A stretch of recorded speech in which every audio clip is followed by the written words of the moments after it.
Welcome to the 2018 Collegewide Fall Opening Meeting.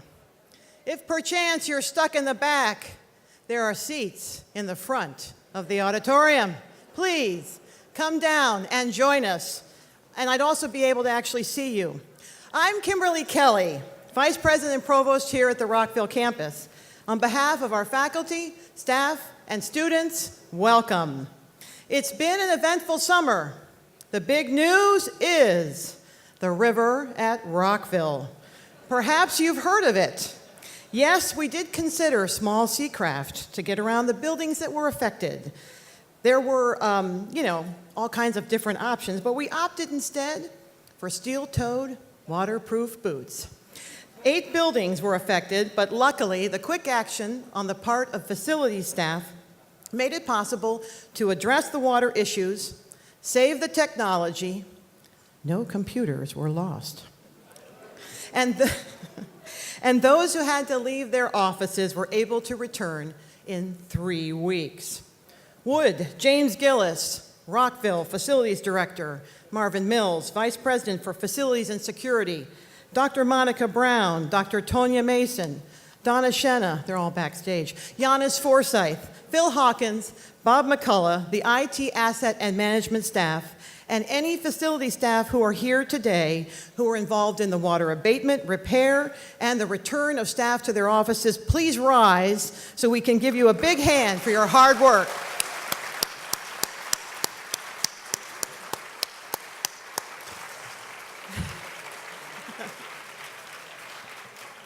What would we do without them? Okay, this morning's theme is Student Success Starts on Day 1.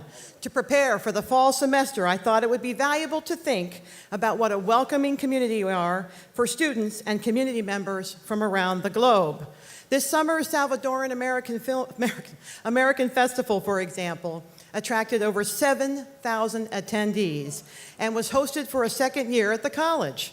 Events like these demonstrate that we have a significant impact on the lives of our community and international students who attend our college. We are an essential part of an international student's introduction to the United States. It is sobering and exciting to think how important we are to their experience and that we are their role models and play a key role in ensuring their journey into our educational system is a positive one. You ready? With this in mind, you're not going to hear this very often. Take out your phones. iPads will also work. Ready? If you'd like to participate in my poll this morning, please text to 36707 and then enter this very long, annoying set of letters and numbers, Kimberly Kell 237. Ready? Okay, ready or not, here we go. Which of the 3 countries on this slide, A, B, or C, Cameroon, Vietnam, or Ethiopia, had the highest number of students studying at the college in fall of 2017? Let's see if it shows up. Okay. If it doesn't work, it's okay. I'll just tell you. It's Ethiopia. In the fall of 2017, we had 536 international students at the college from Ethiopia.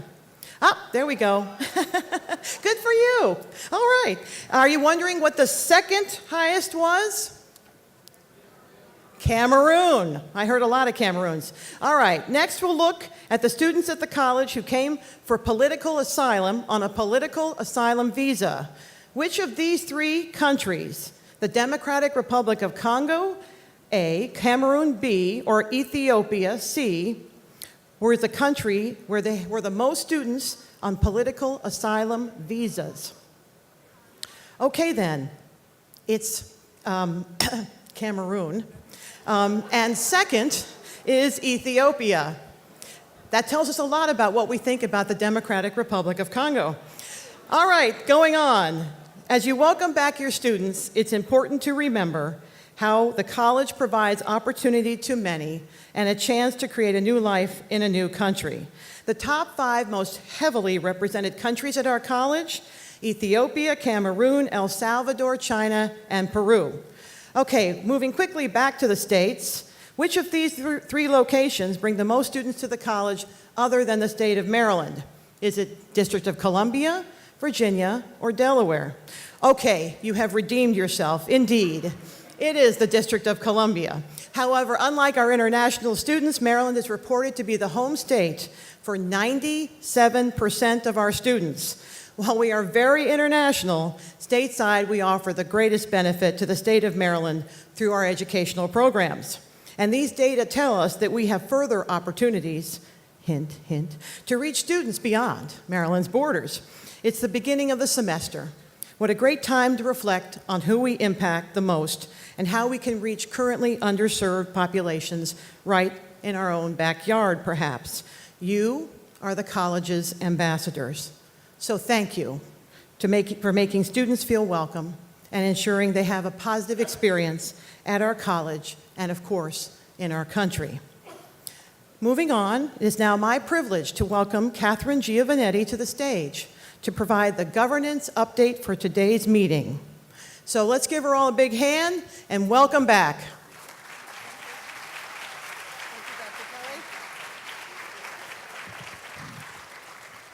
Good morning. As chair of the College Council, I am excited to speak to you all about the importance of college governance and encourage your participation and support. First, let's start with a few facts about me. I've worked at Montgomery College for more than 28 years. During this time, I've experienced firsthand the many changes in the county, the college, and the leadership. I have served on Staff Senate as chair, on the Operations Services Council as secretary, and more recently, Academic Services Council as chair. I took accounting courses at Montgomery College. That would be back in the pre-TurboTax era. My children have taken courses at Montgomery College a bit more recently. I have been a budget analyst, a senior accountant, and now a finance and budget director for workforce development and continuing education, a job I love. I passed the CPA exam and earned an MBA while working at Montgomery College. This year, thank you. Educational benefits are wonderful. This year in governance, I have the privilege of working with the list of individuals you see on the screen beside me. These are the chairs of the 12 Montgomery College Governance Councils. The College Council officers this year include me as chair, Shane Doyle as vice chair, and Tracy Smith-Bryant as secretary. I want to take a few moments to talk about the why, what, and how to serve on governance. Why serve in governance? I have three big V words to structure this understanding. Governance gives everyone a voice. All college staff, faculty members, regardless of position, office, department, or campus, can help affect change at the college. Governance gives everyone a view to listen, learn, and effectively use information provided by discussion, response, or direct delivery from colleagues or leadership. Governance gives everyone a vision to understand the role that each of us has in supporting the college mission and working together to improve it for student success. All of these factors together make serving on governance an excellent professional development opportunity. What are some successes of governance? Here are two among many. Employee code of conduct policy that impacts all of us. Exam weekend support for students on each campus, offering focused study support services for faculty, by faculty, staff, and extended hours of academic support.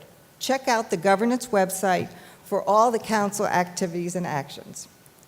How can you support governance? Here are 5 ways. 1, attend college council meetings, and not just the one for your campus or constituency. You can attend and share a concern. You can spread the word on what councils are bringing to the table. 2, request or accept time on a council agenda to share important information or updates that support the work of a council. 3, serve as a proxy for your representatives. You can experience what it's like to sit at the table and add to the discussion. 4, join a governance committee. College Council has 2 of these, communications and nominations elections.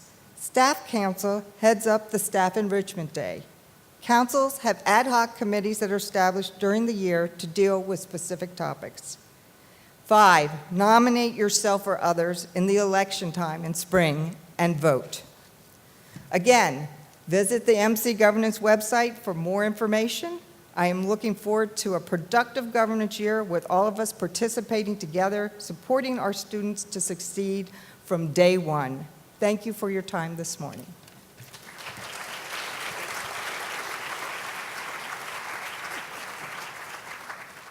Let's say thank you to Kathryn Giovannetti for all of her service to the college. It is now my privilege this morning to welcome to the podium Dr. Stephen Kane, Montgomery College's acting president. Dr. Kane has spent his summer listening to our priorities and concerns and thinking about how we can continue to improve as a college and serve our students even more effectively. Montgomery College, for nearly 30 years, has been Dr. Kane's home. He has roles including teaching, administration, and college-wide leadership. Would you please join me in giving a big MC welcome to our acting president, Dr. Stephen Kane.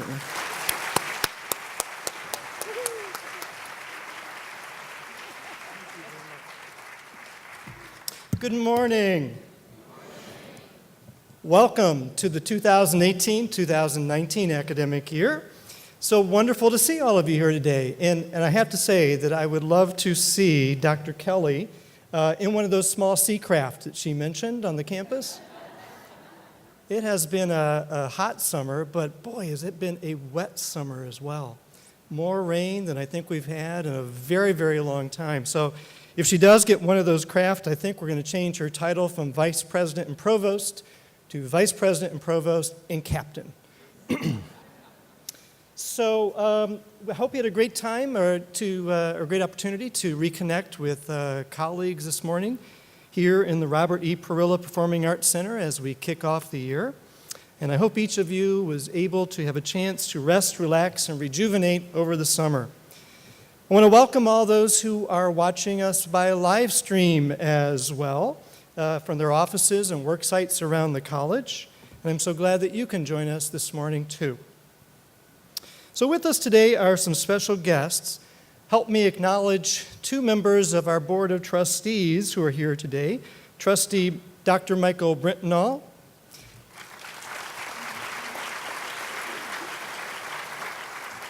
and Trustee Robert Levy. Thank you both for being here with us this morning, and thank you for your leadership and the vision you bring to the college and to the board. I also want to acknowledge our education partner and guest speaker, Jack Smith, who is Superintendent of Schools at Montgomery County Public Schools. The partnerships that Montgomery College shares with MCPS have grown in number and in depth, and Dr. Smith's leadership has been essential to their success. Thank you, Dr. Smith, for your dedication to education and your passion for students. I look forward to his remarks this morning. I also want to welcome several other guests from MCPS. We have Dr. Henry Johnson, the Superintendent's Chief of Staff, who is my counterpart when I'm at my regular job. Dr. Johnson. Dr. Darlene Harris, Assistant to the Chief of Staff. Darlene. And Dr. Janet Wilson, Associate Superintendent for Shared Accountability. Janet. I appreciate all of you joining us here today. I'll be returning the favor when I speak at an MCPS high school teacher and staff meeting next week. As you know, there's always a lot of activity at the college during the summer with classes year-round. We always have students to serve, and there were over 12,000 students here for classes during our 2 summer terms.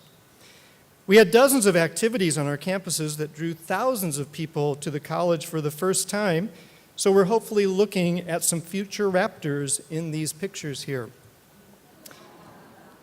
I'm told that the boys on the left are flying superhero drones, and on the right, the girls are part of a Build It workshop. I want to give a shout out to all of you who taught and worked at the college during the summer, and to those of you who ran those activities for our future and current Raptors. In addition to classes, there were some other special activities, such as the Salvadoran American Festival, Summer Dinner Theater, and Chautauqua, which I know many of you took advantage of. I attended many of those fun events myself, but I also worked like many of you. I spent much of the summer meeting with students, faculty, staff, administrators, and winged creatures. In fact, as you can see here, I had an important meeting with the highest-ranking winged creature at the college. I learned a lot from this bird, mostly about posing.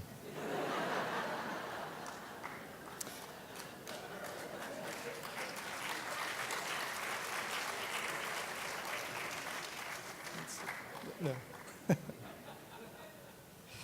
But seriously, I had some great conversations in my visits to all 3 campuses and WDCE in what I called my Connect and Reconnect effort. That is, seeing and listening to you and learning more about our work and student success from my new perspective as acting president. I visited the Tacoma Park Silver Spring campus, which is already engaging with the community in the design of the new Kathryn and Isaiah Math and Science building. That's Kathryn and Isaiah Leggett Math and Science building. I met with several folks from Workforce Development and Continuing Education, which is celebrating the passage of the Perkins Career and Technical Education Act by the U.S. Congress in July, as we all are. Student Affairs has been hard at work running summer bridge programs so that new students can hit the ground running next week. They also contributed to our enrollment push by contacting students who had received financial aid but not yet registered in classes. Our terrific peer-to-peer students called 1,600 of their fellow students to remind them to enroll. Financial aid, which works hard all year long processing tens of thousands of requests and helping students with the FAFSA form.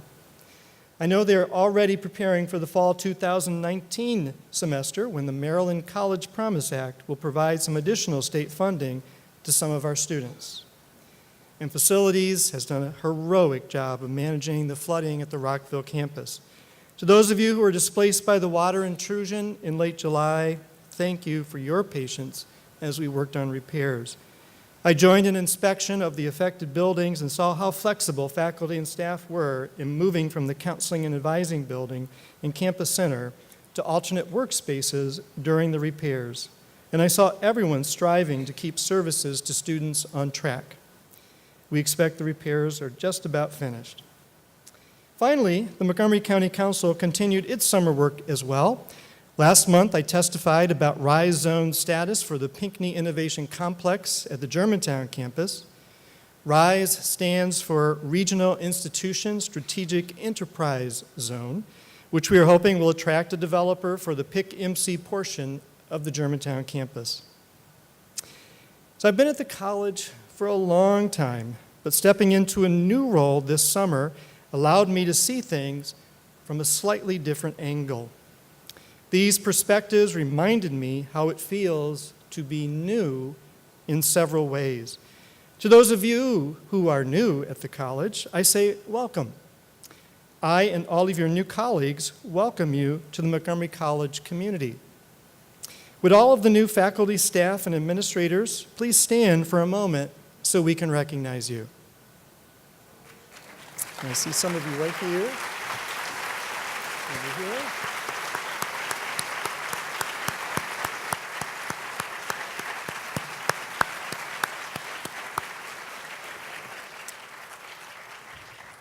You all made a great decision in choosing to work for Montgomery College. Thank you. Though this job I have right now is new as well, but in a slightly different way than yours, I can share some insights that come from my 30 years at MC. You'll find that the college is a warm community that is deeply committed to student success. Your colleagues care about you and want you to be successful.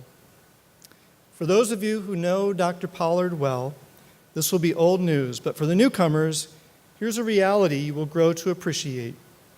Our institution is passionate about radical inclusion. We strive to make every person feel that they belong in our spaces, our conversations, and our shared goals. I know you will see this in interactions with students, but I hope that you experience it too in your own transition to the college. And speaking of transitions, I've been attending these opening meetings since 1989. I know, as I look around, I know some of you were not even born at that point. Well, this is my first fall opening meeting in the last 7 years when I'm not proofreading the president's remarks, but delivering them.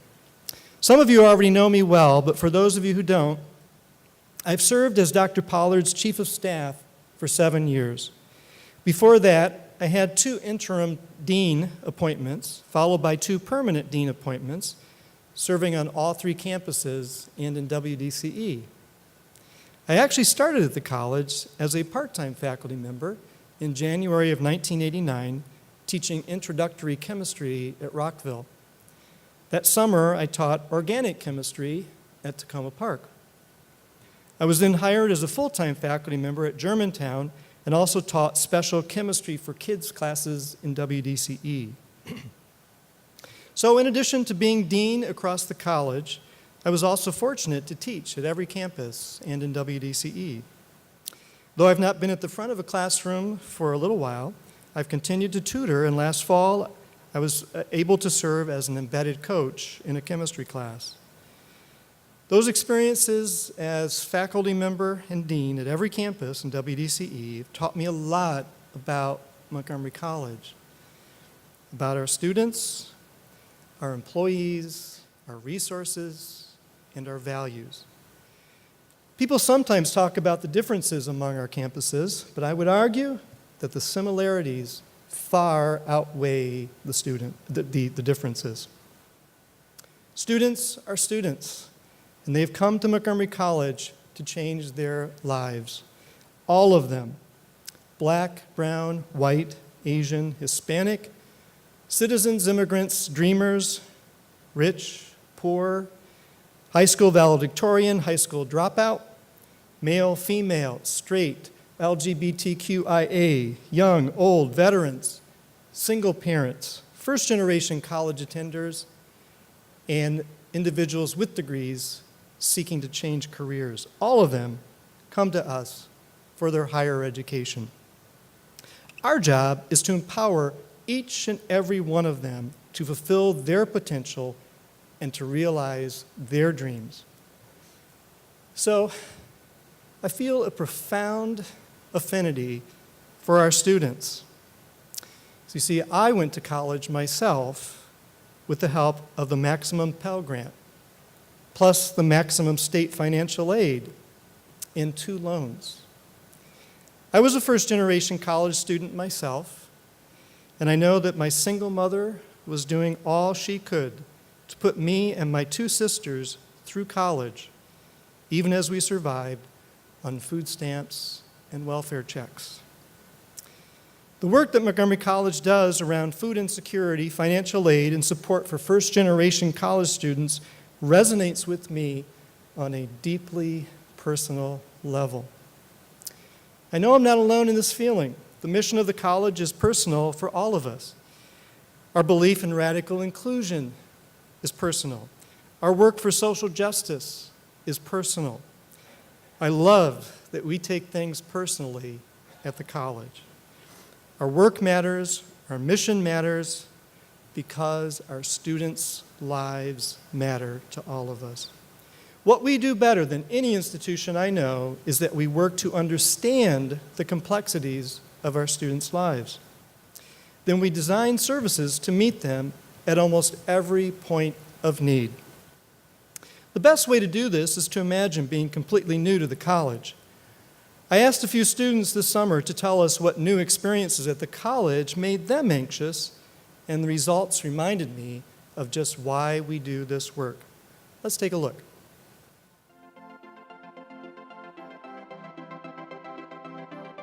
I was good in high school, so I'm really scared that I'm not going to be able to do college really well, just because I've kind of gotten used to the high school way. Coming to college, I'm nervous about the amount of workload because I'm coming in as a full-time student, so I'm having 5 classes, and then also trying to balance that with working. I'm just nervous a lot about the course load because it's a lot of work. What worries me a little bit is actually failing my classes, because I'm just here to actually become successful, so my main focus is passing everything. Workload and procrastination is a big one. Probably the biggest anxiety that I would have, just making sure that I'm up to speed with everyone else in the classroom. What worries me is homework. In college, if you don't do homework and study, you might not do good on tests. The assignments and the homeworks over here are a lot. In India, we were rarely given homework and they have a deadline over here, so I'm worried about the homework and assignment deadlines.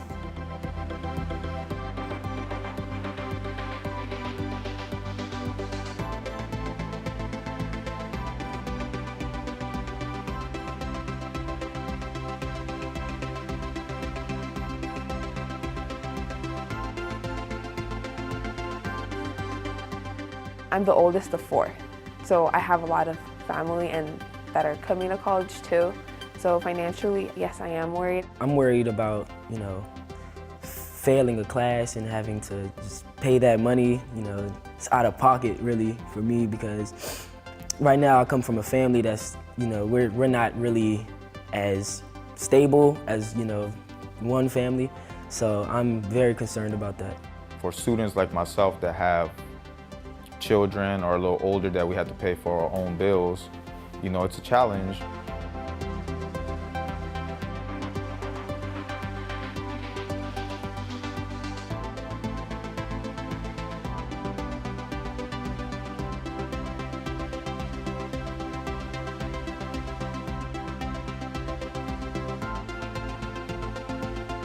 As a first-generation college student, I don't really expect a lot of assistance from my family members. My parents didn't know anything about college, and my mom is the only one who actually even finished high school, and my parents aren't from here, so it's like I have to be explaining to them. My mom was a teacher, but still she doesn't have any idea about here, and my dad was a social worker over there. So they both went to college, but they didn't have idea here how the college started, and it's totally different from here. I'm the first one in my family to go to college, so I don't know how it will turn out, or I don't know. So I'm scared of that because I don't know how college is. My biggest fear was probably just knowing that I have to do this, this stuff on my own.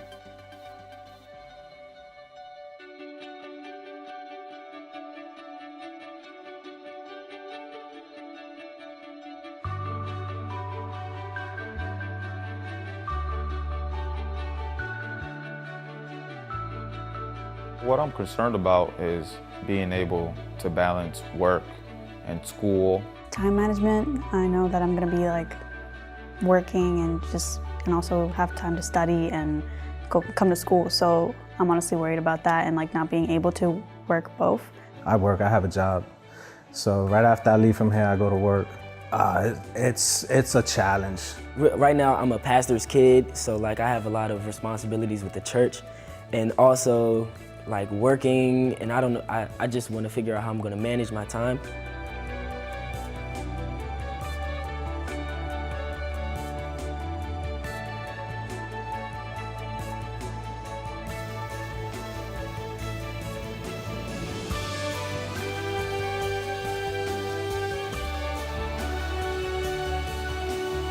I'm also worried about making friends. I'm not sure if I'm going to have enough time to make friends, or because I have some friends who are going to be coming here, but it's am I going to be able to meet up with them? Different age people comes to MC, I believe so.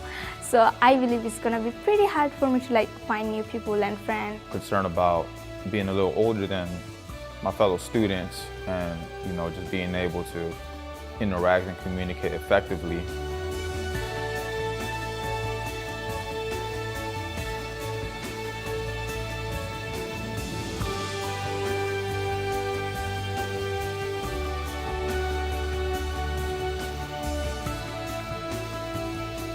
I'm gonna have 2 classes at Rockville and 2 classes at Tacoma Park.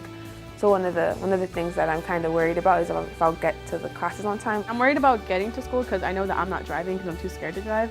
So taking public transportation and trying to get to class on time and running around, I just feel that's kind of worrisome.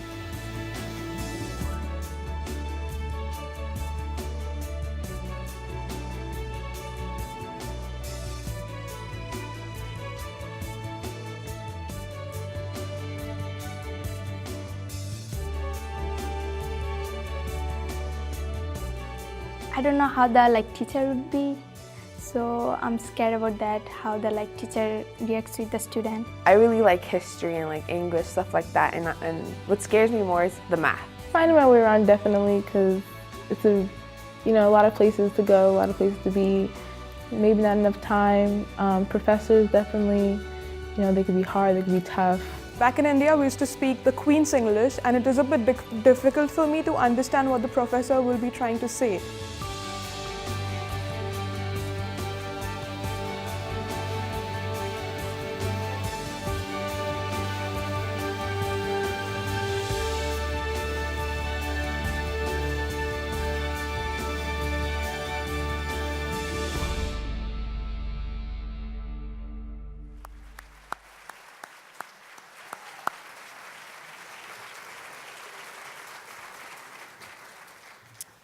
Now, there's a reason that I focused on new students for these clips.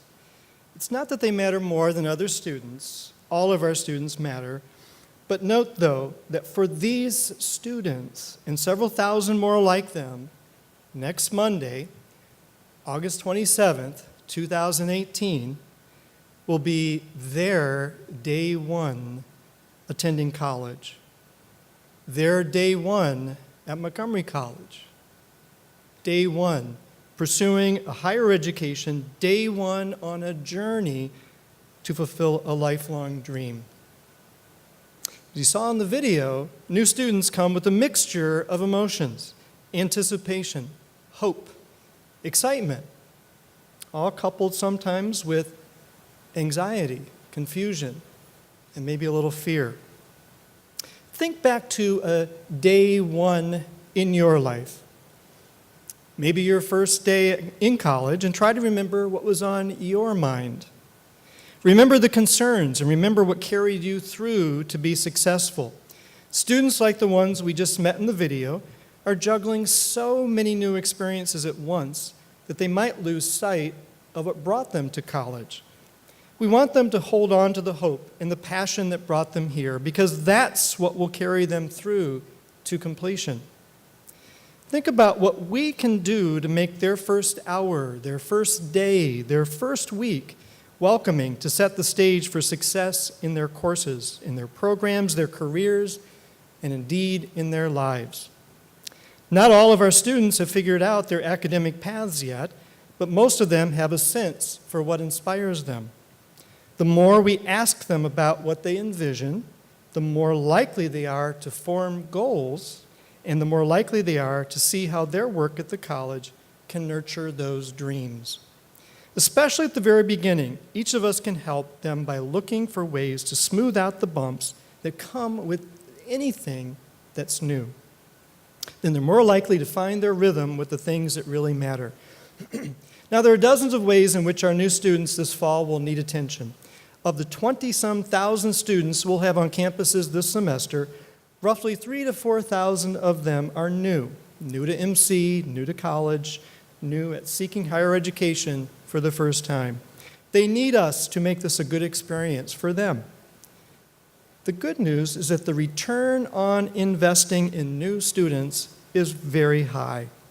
We know that programs like the ones we already have in place increase student success, the first year experience, new student orientation, program orientations, program advising, embedded coaches, peer navigators, welcome weeks, financial aid counseling, and many, many more. There are dozens of places where students can be guided on the right path and their chances of success rise. Everyone's energy plays a role for these students. So as you thought back to what it was like to be new at something, you may have recalled a vulnerability. You may have thought about what that was like and the kind of vulnerability we heard in the student interviews. But there's also an openness, a desire for guidance that makes students ripe for intervention. As you saw, the student voice report was quoted in the video there. And remember that that was compiled with the input of students at a fall opening meeting 2 years ago. And students said in that report that their relationships with faculty were one of the most important elements of their success in the classroom. Specifically, feeling that their instructors care about their learning came up again and again. For those of us who teach, this attention to students comes naturally, but for new students, these experiences, especially on day one, set the stage for the course, the semester, and maybe their entire education. They're going to have first impressions about being in college, and to paraphrase the poet Maya Angelou, these students may, in the future, not remember what we said or did, but they'll remember how we made them feel. How do we connect with students? I've been asking people that question over the summer and have heard many good practices for building relationships. None of them is hard or difficult, but they require each of us to be purposeful. Learn students' names and pronounce them correctly. Point students in the direction of resources that can help them, and find out about their goals. Sometimes just asking students about their plans is what makes them start a decision-making process. First-generation students may not be having these conversations at home, but planning is a skill that we all learn. Provide structure. Research shows that creating lots of smaller assignments with clear expectations helps students learn more successfully. Help them through failure. Pick them up when they fall. Learning is a process. And we are all learning with each new class of students.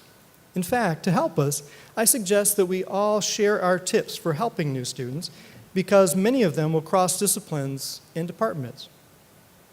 For those of you in the classroom, think about the impressions that you make on day one. There's always a lot of course information to introduce, and when students have 3, 4, or 5 classes, each introducing a lot, they experience what I call information inundation. Let them know that that inundation is normal, that your syllabi contain helpful guidance on succeeding, and that you're there to answer their questions. In building relationships from day one, I've heard stories of faculty who stand at the door and shake the hand of each new student as they enter the classroom.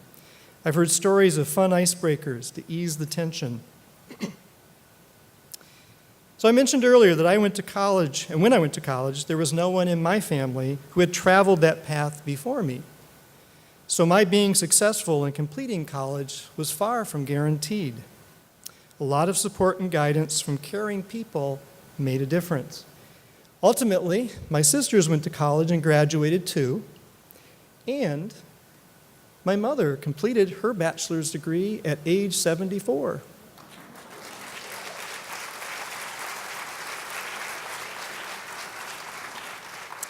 So I've always wanted to do this. She might be watching right now, I don't know, but hi, Mom.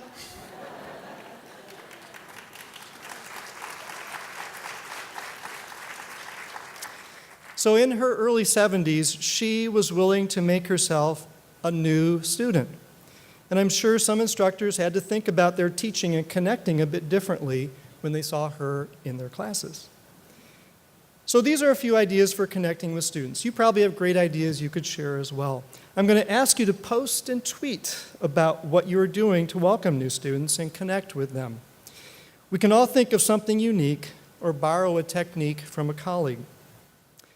I'll be visiting each campus in WDCE next week to join in the welcoming of students. It might be nice to be greeted by the acting president, but there's nothing more important than the greetings that happen in our classrooms, our counseling centers, our libraries, our learning centers, our cafeterias. Let's share ideas so that we build some momentum and create awareness of how much we can impact new students. So there's the hashtag on the screen. Hashtag HowMCWelcomes. There's another reason that this entering class of students should be important to us. The new students this fall are a significant cohort in some very important ways. For those of you who've been here the last few years, you know that the college has been raising the bar on accountability. We've upped our collection of data, produced regular scorecard, tracked student progress meticulously, and identified equity gaps that we need to close. Part of these efforts have been in response to legislators and regulators, but a critical focus has been to keep track of whether students are actually changing their lives in the way we hope we are empowering. You may also recall conversations last year about doing more than measuring, that is, setting specific goals for student success. That conversation started in our ATD data team and eventually ended with the Board of Trustees, which adopted the recommended goals. Some of you may have heard me say that until we reach 100% on every success factor, we still have work to do. Well, the goals we set are ambitious. The first goal is for 30% of our students, that is, new students this fall, to earn a degree or certificate within 4 years, that is, by 2022.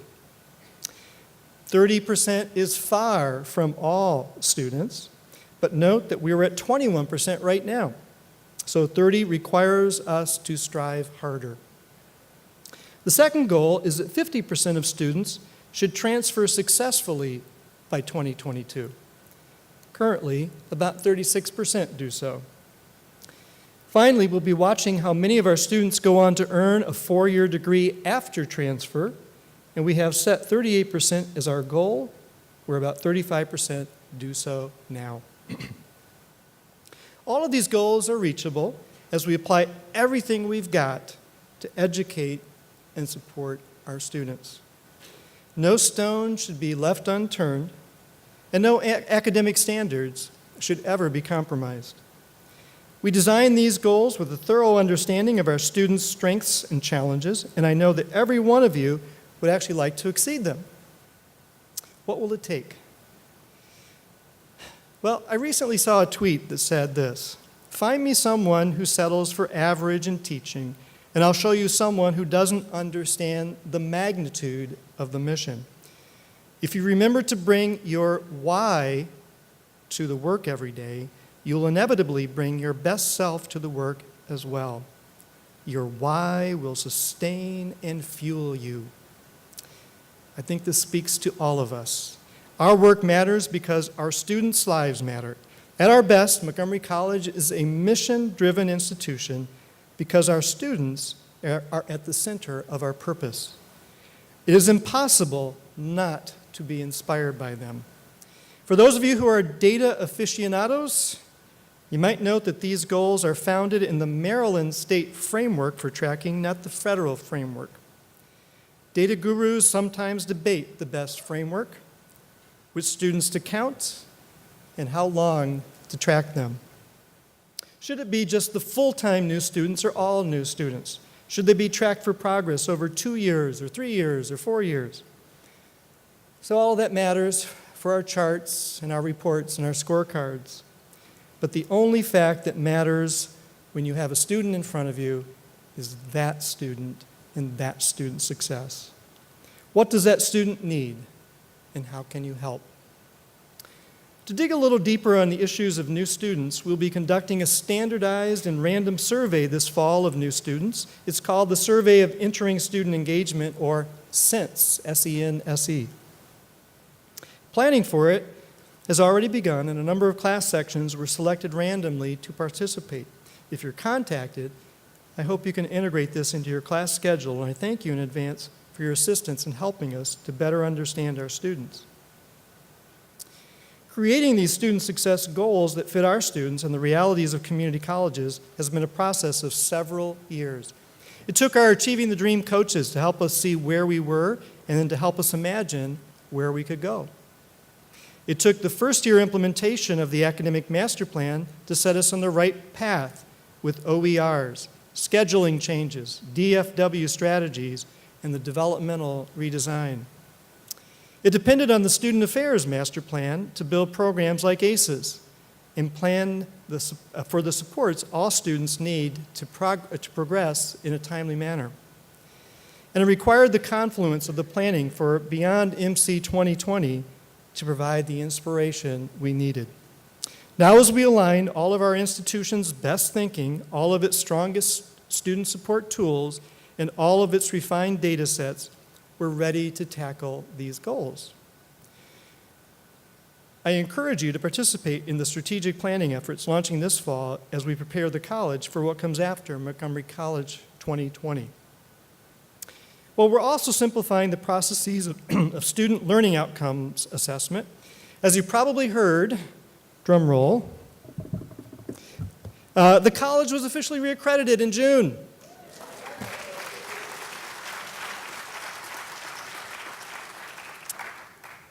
And we don't have a self-study presentation today, by the way, just in case you know.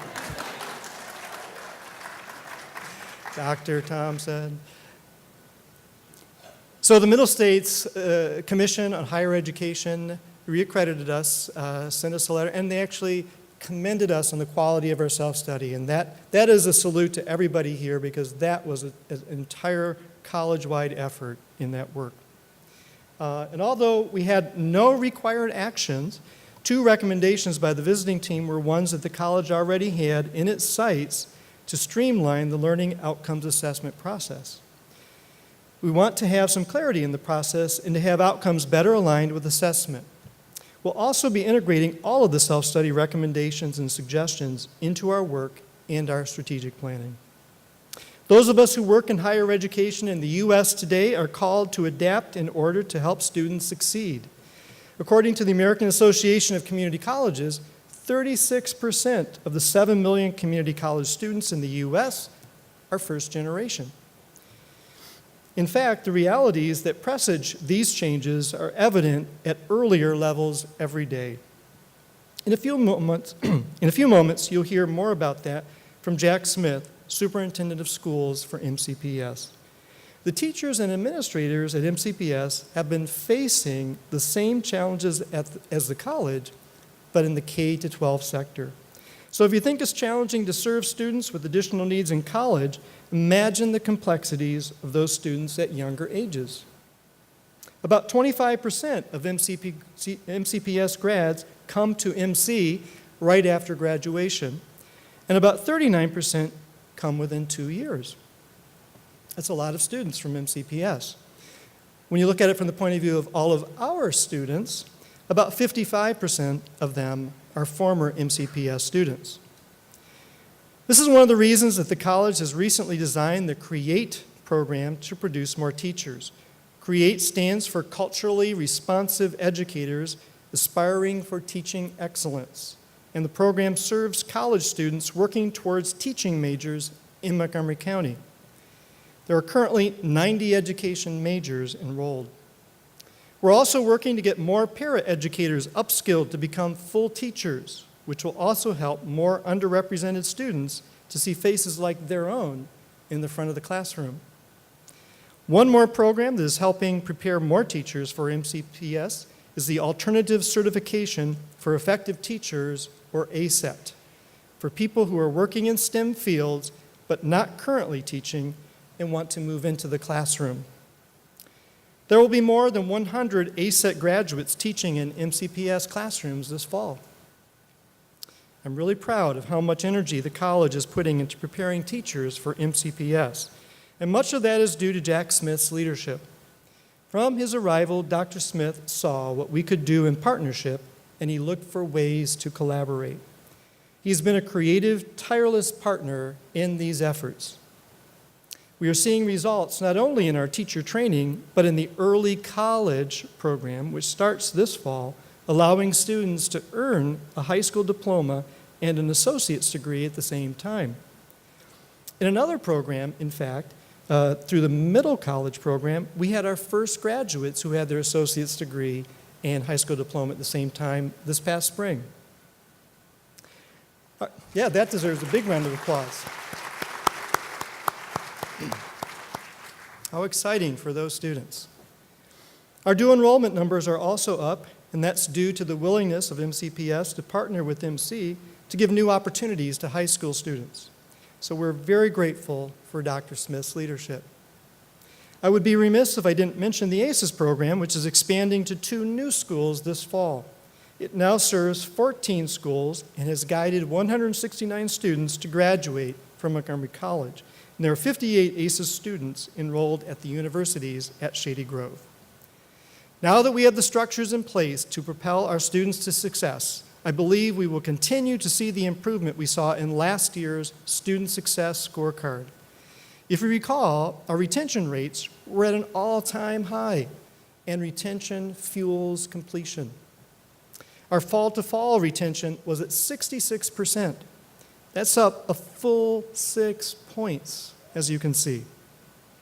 And our fall-to-spring retention was equal to the previous year at an impressive 80%. We're looking at semester-long retention patterns here, but these numbers are the result of decisions students make to stay enrolled. These data say a lot about the work of our faculty and staff in nurturing and engaging students. As I mentioned, this year has some newness in it for me. As I'm sitting in a new seat, my day one occurred back in July. I'm actually doing some of the same things as I did last year, promoting the same initiatives, but from a new perspective. So even if you're a 30-year veteran like me, you can bring some new lenses to your work this year. Maybe it's an innovation grant you're involved in. Maybe it's some pedagogical practice you're experimenting with.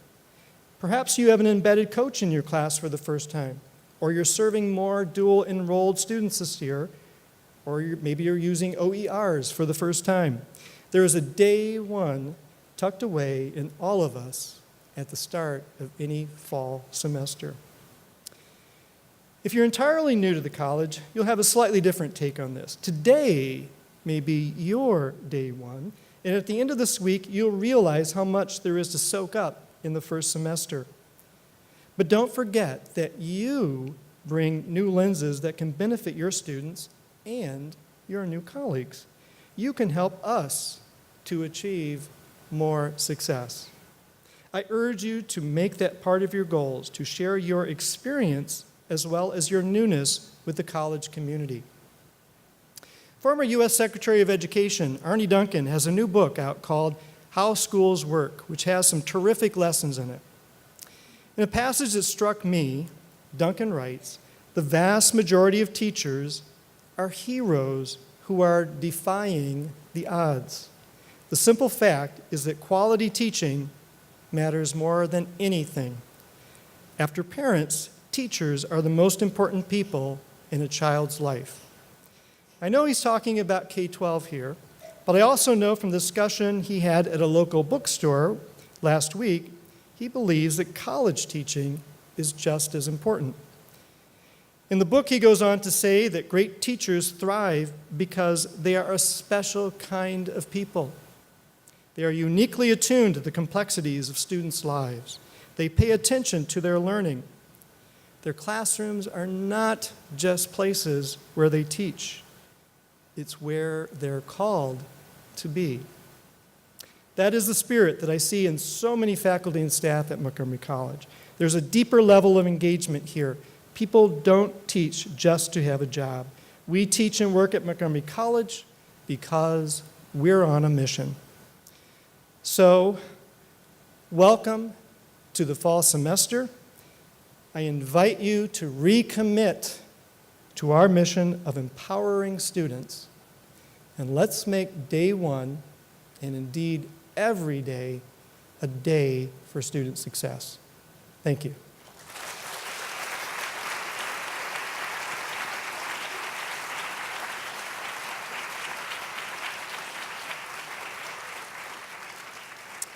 So now it's my pleasure to introduce another person whom I know is driven by mission, Dr. Jack Smith. As the superintendent of schools of Montgomery County for the last 2 years, Dr. Smith is a dedicated lifelong educator. He has served as a teacher, a principal, a curriculum director, and a local superintendent. With a master's degree in school administration and a doctorate in instructional leadership, he has studied just about every facet of making schools work well. His experience as the Chief Academic Officer for the Maryland State Department of Education brought him into partnerships with school systems, parents, businesses, teacher associations, higher education, and government agencies. His reputation among these groups is for tireless work that promotes high-quality teaching and learning. As a leader who is also committed to radical inclusion, he shares with the college a vision for making our classrooms meet the needs of all our students, every last one. So please join me in welcoming Dr. Jack Smith.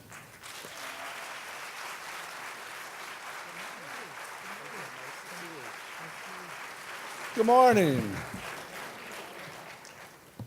How's everyone this morning? Good.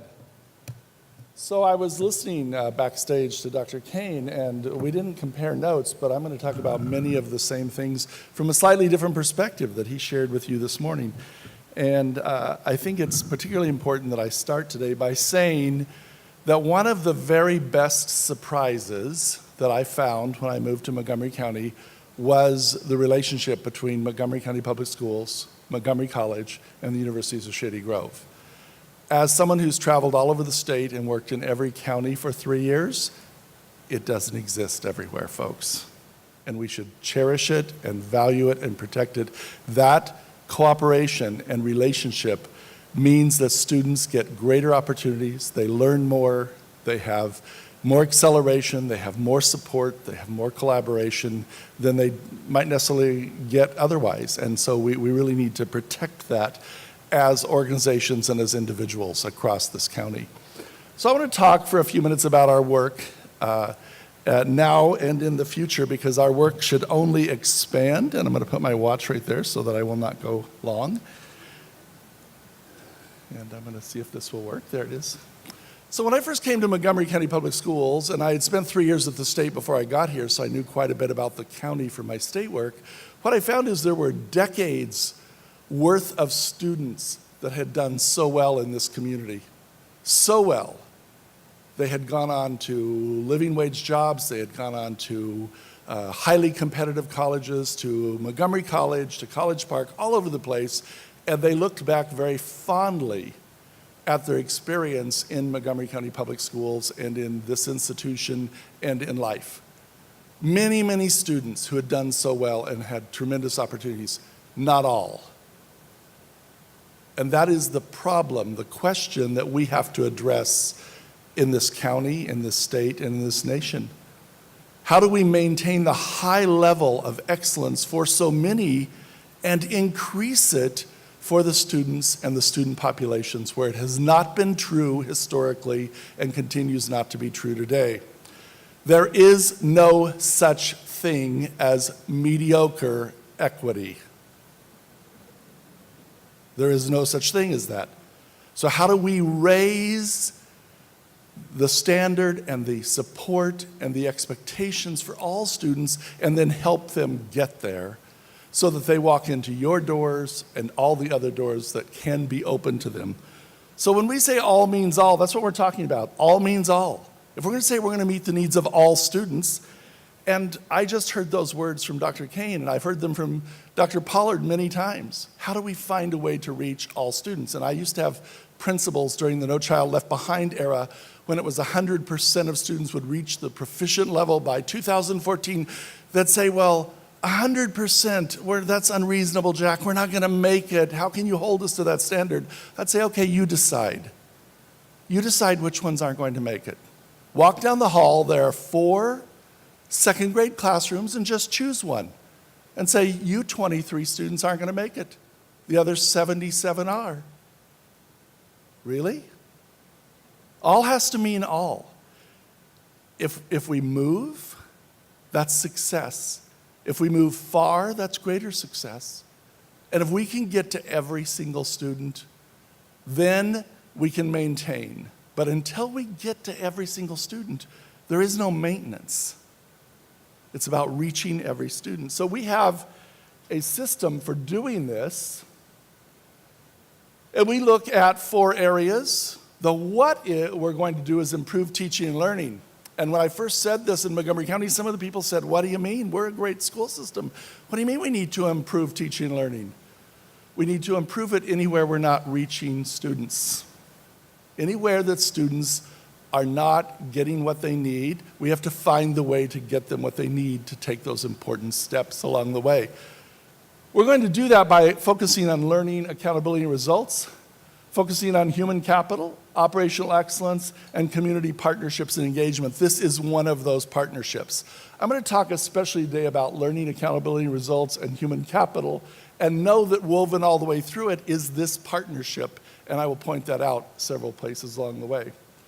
So how do we work together now? Well, the first way we work together now, and that's not this slide, I'll just put this up, we'll talk about it in a minute. The first way that we work together now is the $5.5 million that went into pre-K in the last 2 years from the county government and from the school system. Do you realize that that expansion and the needed continued expansion of pre-K is about your work? That expansion of pre-K and the needed continued expansion of pre-K so we can get to every single child who needs it and every family who wants it is about your work, because that's where it starts. It actually starts when students are born.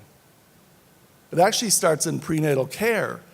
But I push back on the idea that if we don't get to students by the time they're 3 or 4, there's no hope. So if you believe that, you and I can have an argument after this. And I'll give you some evidence of that. Between 1880 and 1910, this country doubled in size. And the people who came here during that time did not send their children to high-quality pre-care in the textile factories of New York City and Philadelphia and Boston, Washington, D.C., and Baltimore and Richmond and Chicago. They were almost universally poor. They were almost universally uneducated, and yet their children became the foundation of the economic strength of this country. Should we get to all children by the time they're 3 or 4? Yes. If we don't, are we going to say, well, no hope for you in school? No, we're not going to say that. There's always hope, there's always progress, there's always a way to reach someone from birth to death. But the expansion of pre-K matters to you because it means we do a better job along the way to have them walk through the door here and be successful. So this is how we have typically looked at performance. 8th grade Algebra 1, that's a huge gatekeeper for kids. They come to you, this is the PARCC information. It doesn't really matter so much what it says as this slide that I want to point out. Do you see here where we've broken the students into groups? Students who are African American or Black who are not in poverty. Latino, Hispanic students not in poverty. African American or Black students who are in poverty. Hispanic, Latino students who are in poverty, and all other groups of students in poverty. Do you know if we can close the disparities for these 5 groups of students, that there will be no achievement gap or disparity in learning for our students in Montgomery County? Asian and white students who are not in poverty do not experience anything below the 90% on almost any measure in this county. Almost any measure. So many for so long. Many of them were African American. Some of them were Latino. Most of them were Asian and white. So if we're going to look at school impact, we have to look at it this way. And if we're going to deliver them to you fully ready to learn what you have to offer, they have to not be struggling to get basic arithmetic during high school. We must change this. Certainly an issue in literacy, and I'll show that to you in a little while, but much bigger issue in mathematics. And it's a national issue, a state issue, a local issue. We have to change that narrative, and I'll give you a way to start right now. Next time you start to say, as an expert in a humanities field or some other field, well, I'm not very good at math, clamp your hand over your mouth.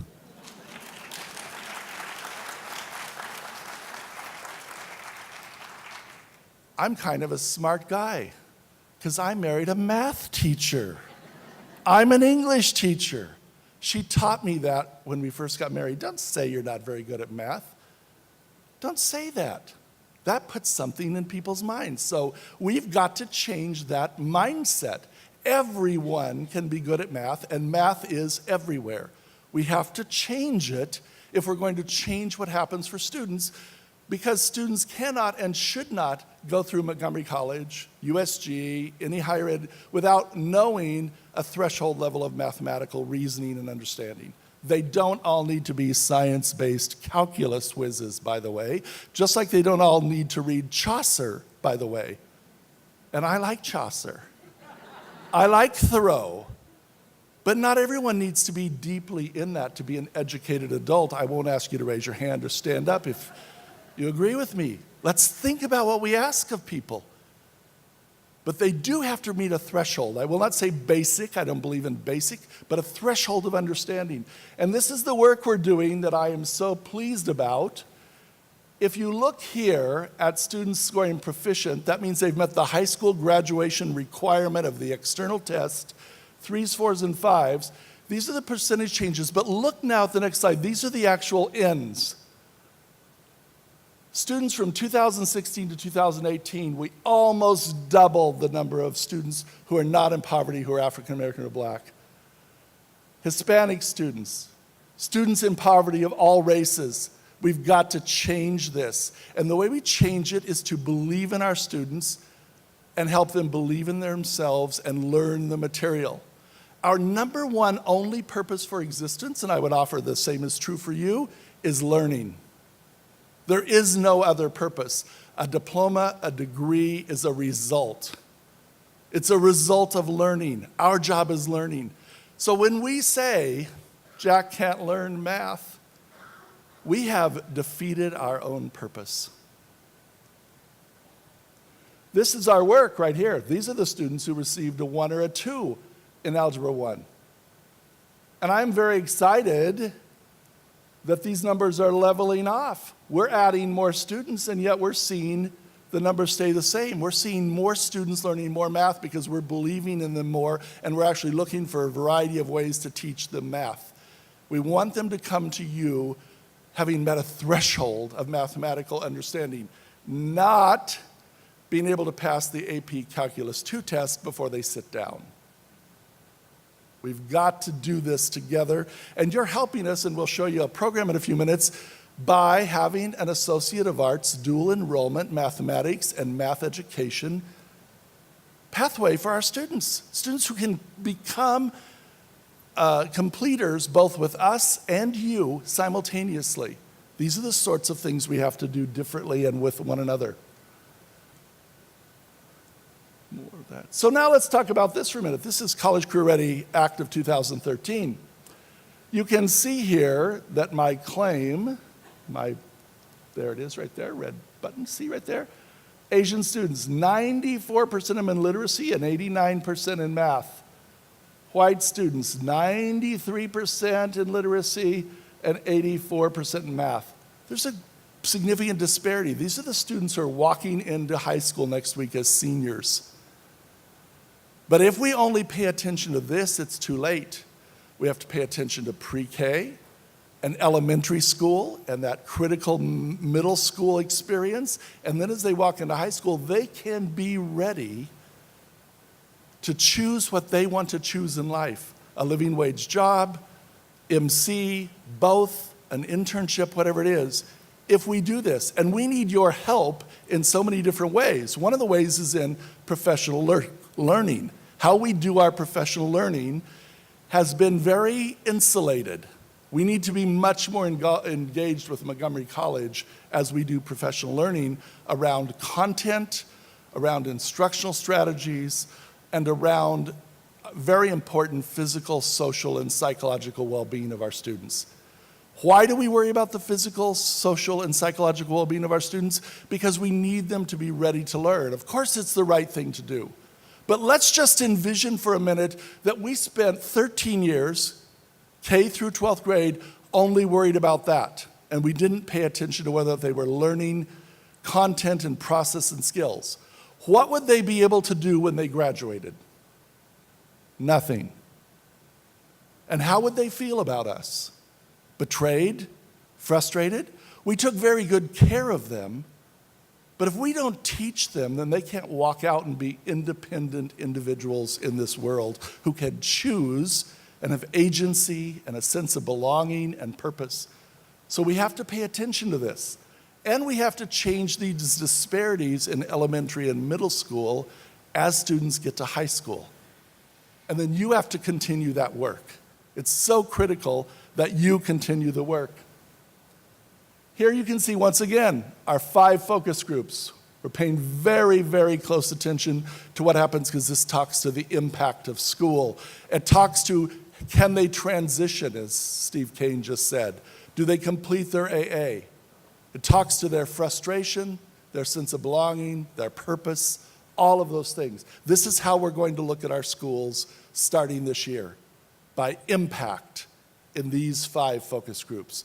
And we're always going to monitor the white and Asian students who are not in poverty because we, of course, need and want them to learn too. They historically have learned in Montgomery County at very high levels. Another area of work for us is equal opportunity schools. This is an effort in our schools to get more kids in advanced placement and international baccalaureate who need and want to be there. Lots of times what keeps them out is not skill level, but it's a belief that I don't belong. So this program actually looks, these are the schools that are not in the program. Now let's look at the schools that are. 4 schools 2 years ago embarked on this. Adults talked in one room, students talked in another. Adults talked about why kids weren't in highly rigorous college preparation programs. Students talked about why they weren't in those programs. Interesting differences in what they said. Students said, I don't think I belong in there. I would be uncomfortable asking the teacher for help. I don't think my peers would think I belonged. I wouldn't want to be in a group with them and have them think I couldn't do the work. Adults said, well, they don't want to work hard enough. They don't turn in their papers. They don't understand that this is really college level work. The science of the sense of belonging is changing our high schools. And I would challenge and ask you to think about that. What is the sense of belonging that we can work with you to create for our students as they move from us to you in a very smooth, seamless continuum? The sense of belonging. And I will tell you, I was one of these students. My family was right down there on the end, all of those students in poverty. My dad dropped out when he was in 6th grade. My mom dropped out when she was in 10th grade. My brother dropped out when he was 15. I was the first person to graduate from high school in my family. The first one. I don't say that as an indictment of my parents or my siblings. I don't say it as a criticism or that I'm somehow lacking or should have been treated differently.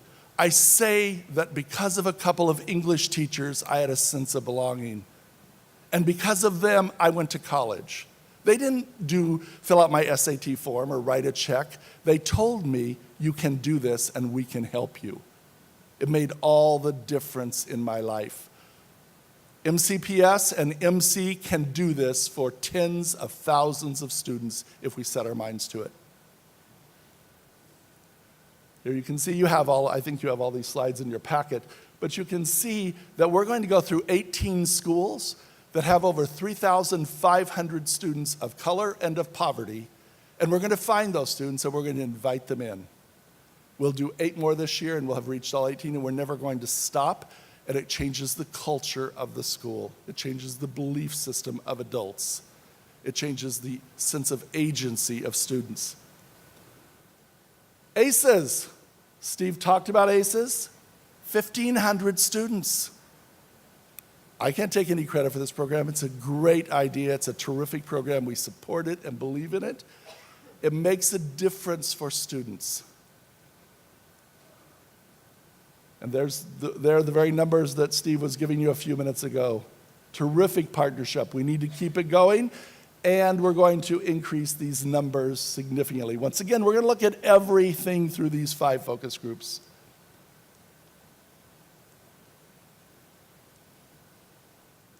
Now, what about the future? Here's a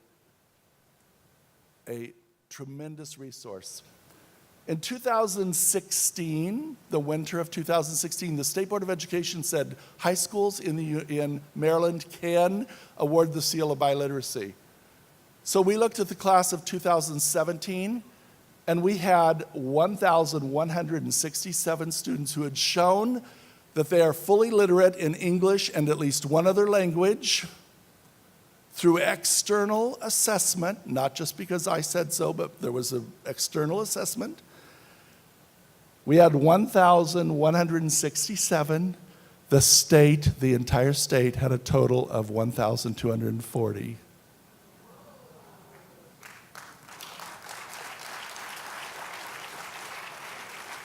And that was with no effort. They put it in the middle of the year, and this was the end of the year. We didn't change anything we were doing. Now we're changing what we're doing, and we want to work with you to do that. And Darian and I have talked about that. How can we work together? I see no reason why 4,000 or 5,000 students a year that graduate from our schools cannot have a seal of biliteracy if we work together in many languages. Not just the ones that are offered in high schools, but the ones offered here, the ones we could offer. So much opportunity here. And what greater gift could we give a student than to walk out the door and say to anyone, an employer, a scholarship, a college, anyone, I am fully biliterate in 2 languages or more. That's a profound thing, and we have the opportunity to do this right here in Montgomery County, but we cannot do it by ourselves. This is some of our future work that has to be there. And then here are dual enrollment. Once again, we will have these 4 areas. We had 8 or 9 graduates, I think it was 8, from Northwest and Northwood this year that got your associates and our diploma within a week of each other. They actually graduated from college before they finished high school. I loved it. And I'll tell you, all those principals gave them big medallions. So when I shook their hands at the different graduations, I could tell who every single student was. They had these giant medallions on that said, I did this. So next year we're going to have, come on, oops, we skipped a slide there somewhere. We're going to have several hundred students who are on the pathway to do this. We've got to build these programs. Do we need 12,000 or do 12,000 students in a grade level want to graduate duly enrolled? No. Do we want to give every student the opportunity who wants to and can proceed that way? And yes, we have to. And one of the ways we can do this, and I'll finish with this, is to talk about the huge, huge need in this country right now around the preparation of teachers. There has been a drastic decline in teacher preparation across this country, but not all areas. Some areas more than others, some geographic areas, some subject areas. So when I looked and saw that we had 9,500 support professionals who operate our transportation system, our food service system, our offices, our IT system, our maintenance, I talked with Dr. Pollard, with Dr. Edelstein, and our joint boards, and we started some of these programs. I didn't start them, we did it collaboratively. There is no reason with 1 million residents in this county that we cannot prepare our teachers here. None. 1 million residents. And they are more racially, culturally, religiously, linguistically, experientially, economically like our students than any other group of people in this state or region. We must work together to grow these programs Steve Kane was talking about, to prepare anyone who wants to become a teacher, who is willing to commit to that, to move forward, reach a high degree of excellence in content, in instructional practice, in cultural proficiency, in the care for the physical, social, and psychological well-being of students to become a teacher. We should make that our cry to the county council, to everyone else. And it starts in pre-K, it goes through elementary and middle school, it goes to ACEs and equal opportunity schools, it goes to dual enrollment programs, and they walk out the door from you to USG or some other institution, and they become teachers, college professors, principals, superintendents. It can happen right here because of what you do, what USG does, what the county government does, and what the school system does together. Thank you so much and have a great day.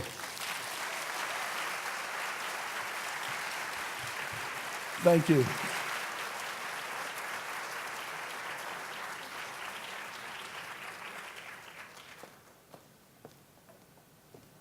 Thank you, Dr. Smith, for the wonderful speech and for sharing important information about student success efforts in Montgomery County Public Schools as well as outcomes of the partnership between Montgomery College and Montgomery County Public Schools.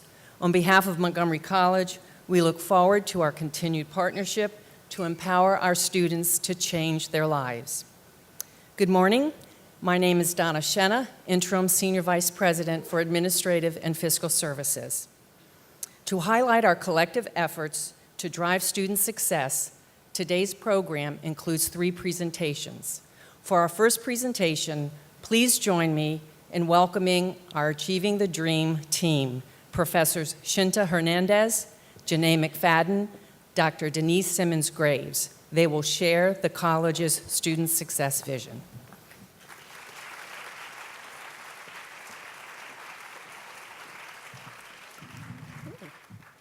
Well, thank you for the introduction, Ms. Shenna. Well, good morning, everyone. How are you? Good, good. Well, I trust that you all had a wonderful, relaxing summer break, and yet again, here we are about to embark on another exciting academic year at Montgomery College. As you just heard, my name is Shinta Hernandez. I'm the Department Chair of Sociology, Anthropology, and Criminal Justice at the Rockville and Tacoma Park Silver Spring campuses. And for the purpose of this presentation, I'm one of the co-chairs of the Achieving the Dream core team.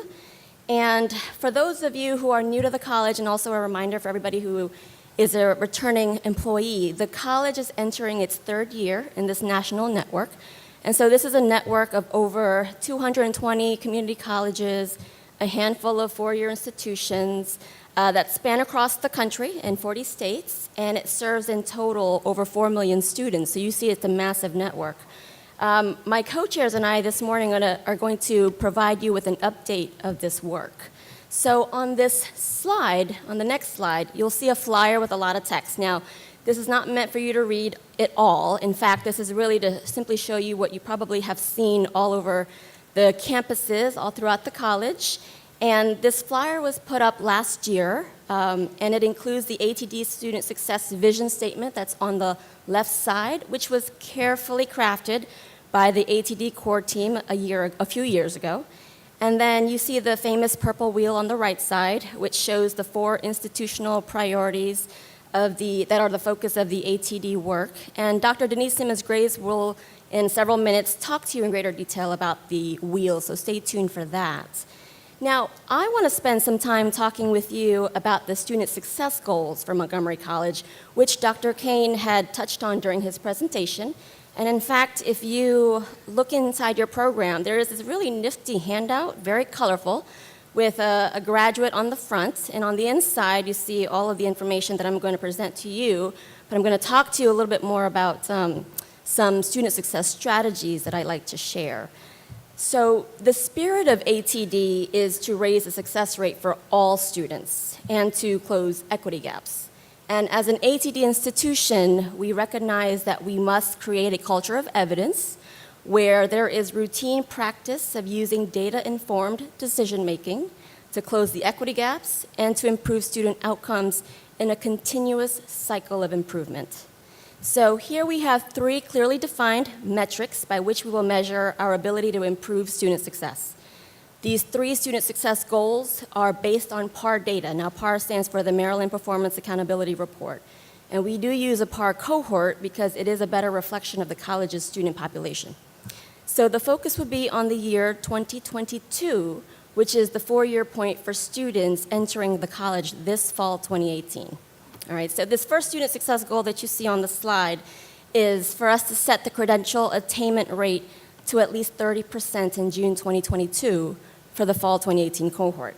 Now you can see on this table what the trend has been in the past. Now I won't go too deep in my presentation on strategies because we'll save that for the upcoming data summit. But very quickly, I do want to share with you a couple of things that do come to my mind to help us all achieve this particular goal.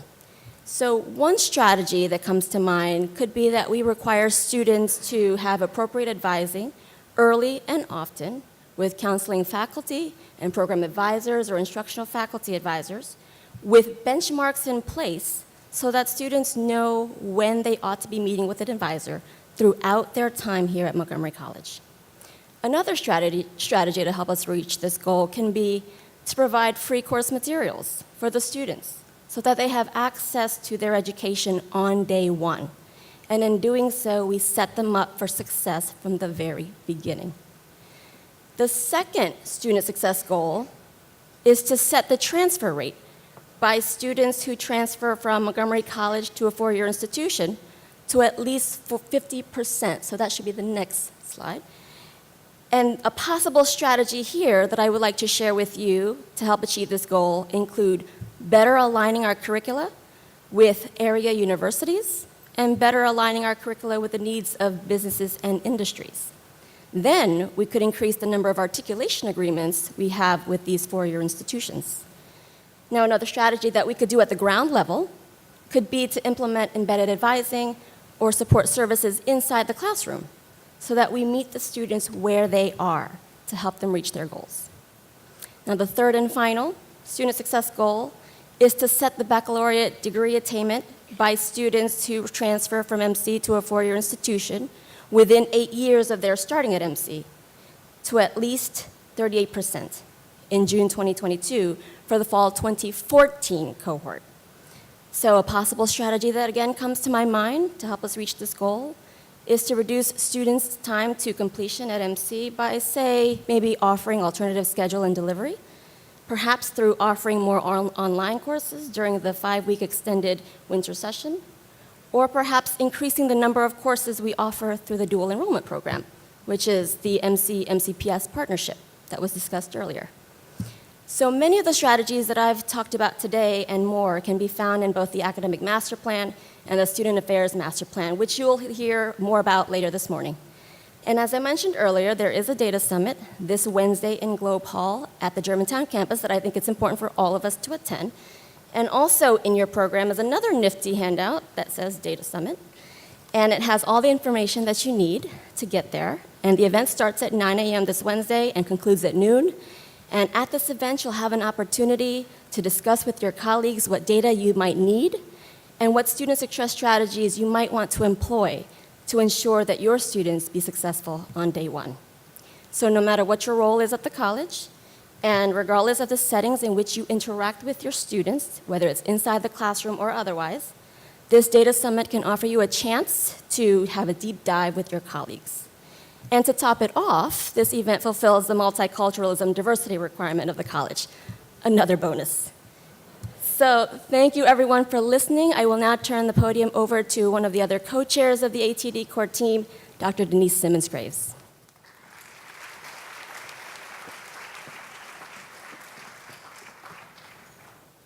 Good morning and welcome back everyone who was able to leave for the summer. This graphic representation of our collective work for the next 3 years, this is our student success vision. We will use scheduling for student success, comprehensive advising, Start Smart, and guided pathways to significantly improve student success outcomes centered on associate degree and credential completion, the transfer rate, and the baccalaureate degree completion rate.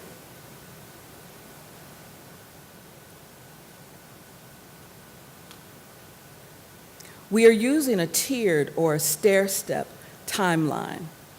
This academic year, our expectations are that major components of the academic scheduling modifications will occur. In addition, we anticipate beginning to make significant headway with comprehensive advising implementation continuing into the next academic year. In 2019-2020, as implementation of the comprehensive advising becomes our new reality, Start Smart moves into the queue. Finally, in 2021, Start Smart and guided pathways take center stage in our student success redesign. The role of everyone here, Board of Trustees, students, faculty, staff, administrators, everyone, is directed by our institutional goals, plans, aspirations, expectations, and areas of improvement.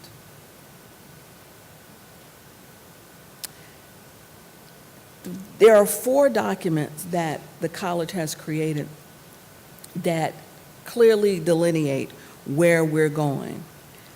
Many of you have committed hundreds of hours, thousands of hours, gazillion meetings to shape our institutional future. I commend these documents to your reading if you've not already done so. They form our institutional North Star. The Academic Master Plan, the Student Affairs Master Plan, MC 2020 Strategic Plan, and the Middle State Self-Study. Our student success vision work is embedded in these 4 documents. With regard to scheduling for student success, you can find in the Academic Master Plan, I'm giving you the crib notes, you can find in the Academic Master Plan our plans for alternative scheduling and delivery. In the Student Affairs Master Plan,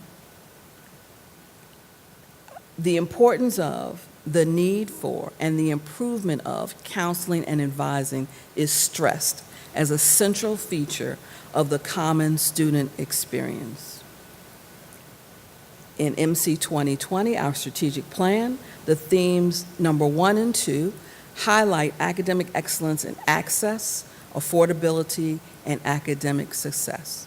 And finally, our Middle State Self-Study that we have been commended on details in standards 3 and 4 the design and delivery of the student learning experience and the support of those same experiences.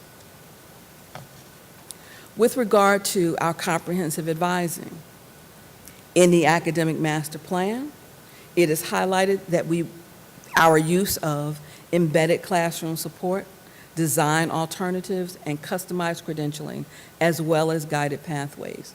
As you notice, all of our work is in line with and in sync with these major tools, planning tools that we have. In the Student Affairs Master Plan, it is stressed the importance of, need for, and improvement of counseling and advising as a central feature of our common student experience. In the strategic plan, themes 1 and 2 again highlight academic excellence and access, affordability, and academic success. Finally, the Middle State Self-Study details in standards 3 and 4 the design and delivery of student learning experiences and support of those same experiences. I now bring to the stage Janae McFadden.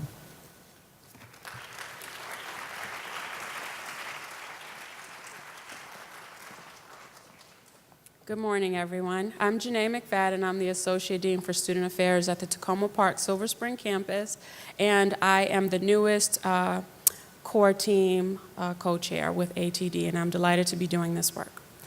So now you've been given the basic blueprint for the ATD work that will take place over the next 3 years. Professor Hernandez discussed the institutional priorities of comprehensive advising, scheduling for student success, Start Smart and Guided Pathways, and the ways that we can all mobilize around student success goals and these priorities. Dr. Simmons-Graves highlighted our collective work to be implemented over the next 3 years and described a tiered timeline. So what does this mean for us right now in this moment? I'll take a little bit of time just to talk a little bit about the ATD priorities for this next fiscal year and what you can expect to see over the next few weeks. Now that we're abundantly clear on our goals, ATD will be ensuring that we have clearly defined leading indicators.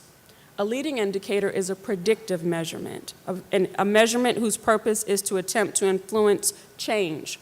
So as we know, building a culture of evidence is of extreme importance. So the ATD team will be carefully defining the leading indicators and benchmarks for student success goals this fall and communicating those through periodic updates. It is significant to note that the new students who will be on campus next week are the cohort of students against whom our success goals will be measured. The Sense Survey. So Dr. Kane mentioned the Sense Survey earlier, and I'm sure you all received communication from Drs. Brown and Dr. Rye about the Sense Survey as well that was sent out via email.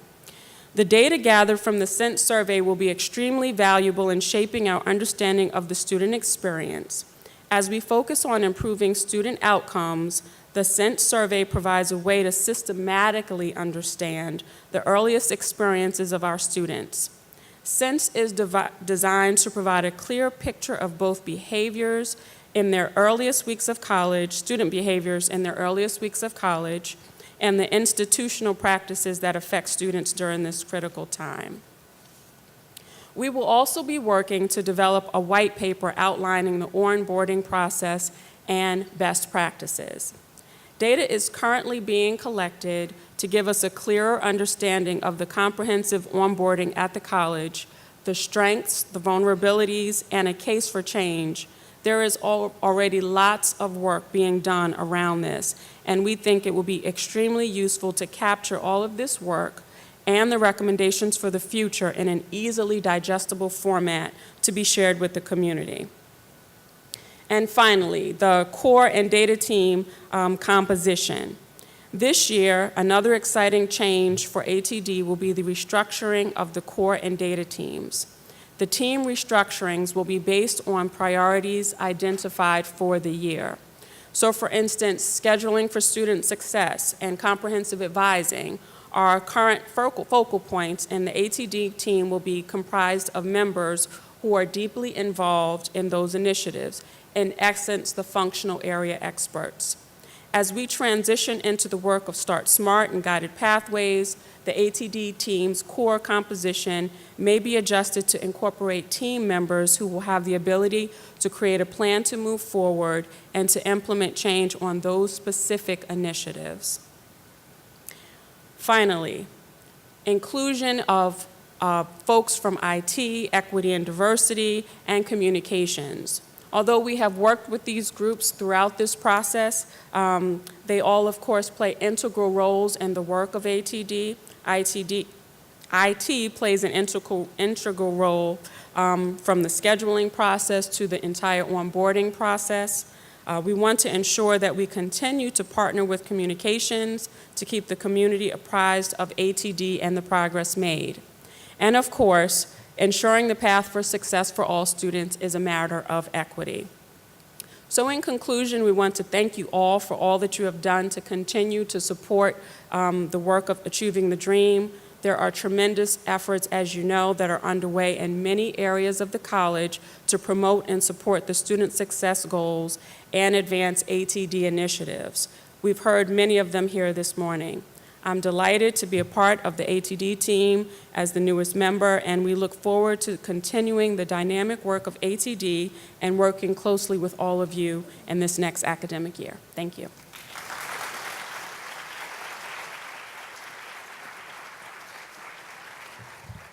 Thank you very much for your outstanding work with Achieving the Promise initiative. Good morning. My name is Sanjay Rai. I'm Senior Vice President for Academic Affairs. And our next presentation demonstrates that the teaching and learning that happens in our classroom is a key component in student success. In fact, our faculty are leading the way with innovative teaching strategies and the use of technologies to advance student success. The computer science program is just one example of such innovation in the classroom that happens here at Montgomery College. It gives me a great pleasure to introduce three of our outstanding faculty, Dr. David Kite, Dr. Tariq Ahmed, and Professor Khandan Munshi. Let's give them a round of applause.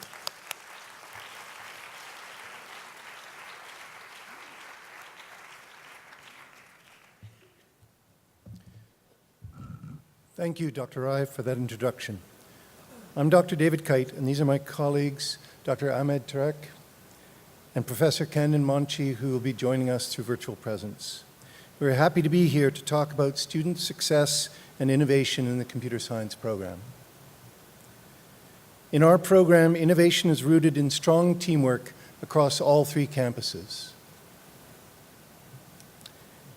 Here are some numbers to illustrate advances in the last 5 years. Hopefully the numbers will come up.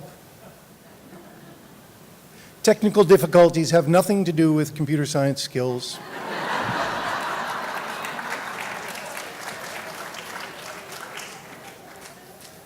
As we're waiting, I will describe the accident I had 2 weeks ago when I tried to stand on my head jumping from a mountain bike.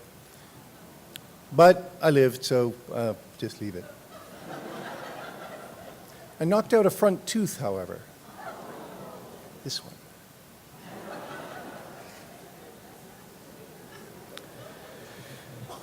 Let me talk anyway, and we will hopefully get that up soon. So the numbers are very good. In the last 5 years, we were working continually to align textbooks, exams, and programming projects to ensure consistency across all courses. We also put new energy into coordinating our courses with the University of Maryland at College Park, our largest transfer partner and one of the top computer science institutions in the nation. 2013, which is really great when you can see it, is our baseline. At that point, we had been involved in a decade-long effort to coordinate with College Park and had not achieved our goals. UMCP was not happy with the rigor of our program. Students taking the foundation courses, Computer Science 1 and Computer Science 2 at MC, needed to take a placement exam to exempt out of taking CS1 and CS2 at College Park. In 2014, the academic restructuring merged our computer science program with the successful engineering program, creating an environment that fostered innovation. That year, we formed the gap analysis team to analyze gaps between our curriculum and University of Maryland's with the aim of increasing our program rigor and student success for students who transfer to University of Maryland. In 2015, we hired new faculty, bringing in new energy and ideas. In 2016, we started offering group review sessions, tutoring students in College Park material to better prepare our students for transfer to University of Maryland. These sessions enhanced our familiarity with the material and informed our efforts to increase the rigor in our program. As you'll see, by 2016, we had already exceeded our 2020 goals for enrollment, graduation, and transfer. And now you can hear from CS students and faculty in their own words about our programs.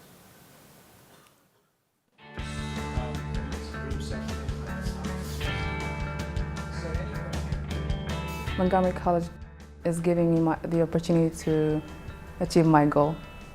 I'm doing things I never thought I could see myself doing when I was a senior in high school. Service idea. Montgomery College Computer Science program offers Computer Science and Technologies associate degree and also 2 certificates, Computer Programming Certificate and Java Developer Certificate. Most of the classes I teach are 18 to 20, 22 students, something like that. So you get a lot more attention. I think the fact that we have smaller classes at Montgomery College is helpful, primarily for the fact that professors, they can pay more attention to you because there's less people. Amazing, amazing, amazing professors. I still miss them. It's known as the IP address. Each one represents a byte. Students come out of this program very well prepared. Montgomery College prepared me for my classes at College Park. Even on my first day, I felt like I was prepared for what was about to come. Job market is very good for computer science and technology students. They are in demand and there are less graduates than jobs available. I'm really happy that I came to Montgomery College. Montgomery College really helped me to get where I am today.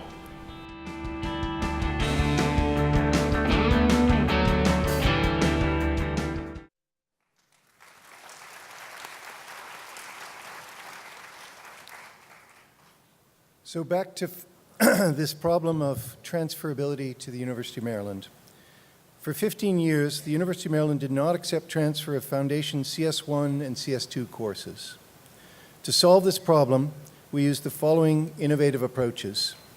We analyzed gaps between our program and University of Maryland's. We opened communication channels with University of Maryland for faculty-to-faculty conferences. We increased rigor of our CS1 and CS2 courses. We built common exams, projects, textbooks to create a uniform student experience.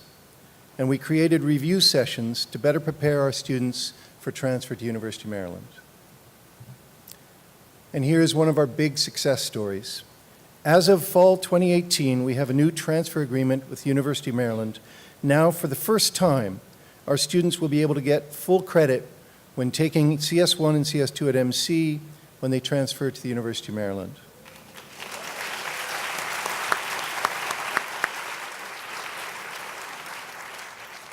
This allows them to transfer as juniors, reducing their time to completion by up to 2 years and the cost associated with that as well.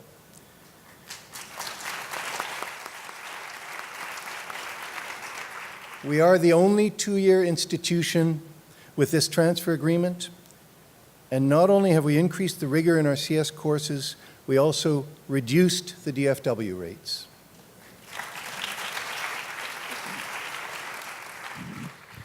We recognize the importance of developing and implementing engaging and innovative pedagogical strategies to increase our students' success. We will now share with you an example from Professor Monshi's work, one of our newly hired professor. Unfortunately, Professor Monshi could not be here with us today, but she has recorded an introductory message for you. Hello, my name is Kathryn Giovannetti. I'm a computer science program professor, and this will be my 4th year at Montgomery College. I graduated from Johns Hopkins University with a master's degree in computer science and worked at Hughes Corporation as a software engineer prior to joining MC. Last semester, I participated in the Scholarship of Excellence in Teaching program. It is designed to enhance teaching and promote student success. The program helped me to come up with an innovative strategy which I can summarize in 4 steps. Watch, think, write, and share. My colleagues now are going to highlight the details. Our big idea is to use technology in the classroom to get technology out of the classroom.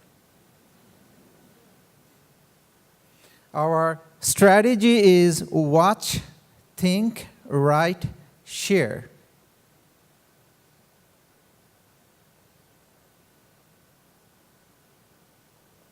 Let's go through each one of these parts.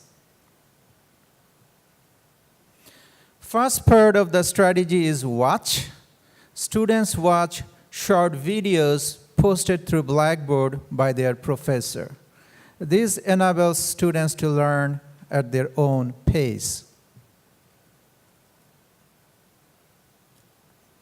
The second part is think. A short quiz is given at the beginning of the class based on the materials covered in the video. These low-stake quizzes only represent a small percentage of the student's grade. Most of the time, a group quiz is given to promote active learning. These quizzes serve as a starting point to the classroom discussion. The third part is to write. After watching the video, students are asked to jot down some key points or key ideas that they have learned and create one exam question with the answer. These questions are posted on Blackboard so that they are available to other students. Part 4 is share.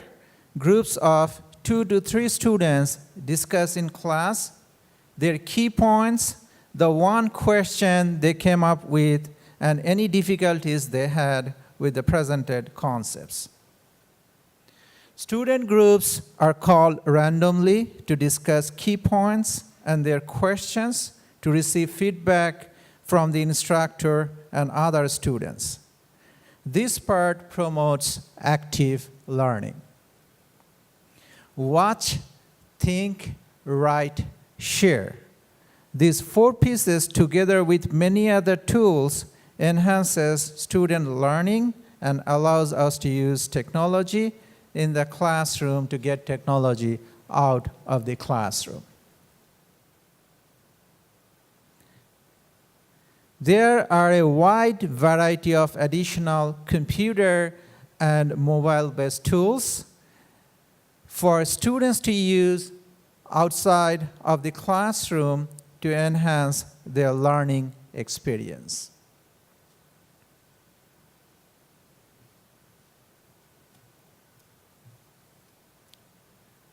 And here's an excellent example of such a tool.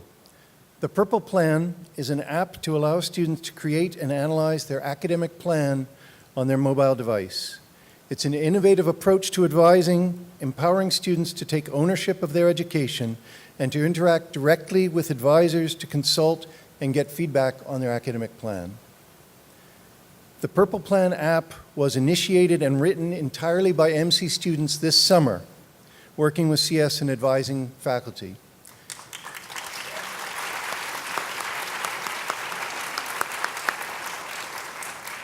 It's a wonderful example of how enthusiasm, energy, and innovative approaches can create a synergy with widespread positive impact on student success. Thank you.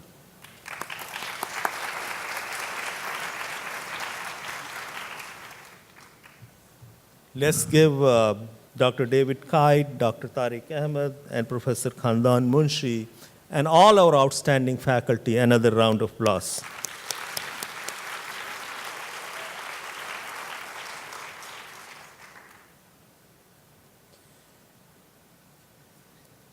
Thank you. Our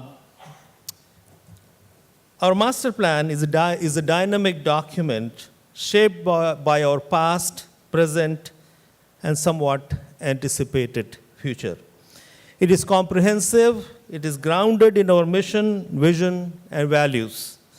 We are implementing this plan with a sense of urgency, and in this effort, we hold ourselves accountable. This academic plan, master plan, was developed with input and feedback from more than 200 college community members, our faculty, staff, and administration, and has created pathways for academic affairs to address student success. We completed the academic master plan in April 2016, and in the first 5-year initiatives began implementation last year. So far, the progress that we have made is the story of accomplishments of our faculty, staff, and leadership team that has made possible for the accomplishments of our students. I will quickly give examples of one or two of each one of these in the interest of time. I had nothing to do with this technology.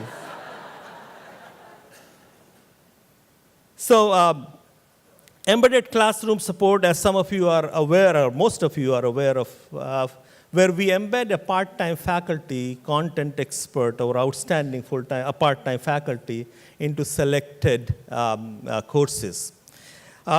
In the fall of 2017, we embedded in 64 sections. In spring 2018, 123 sections.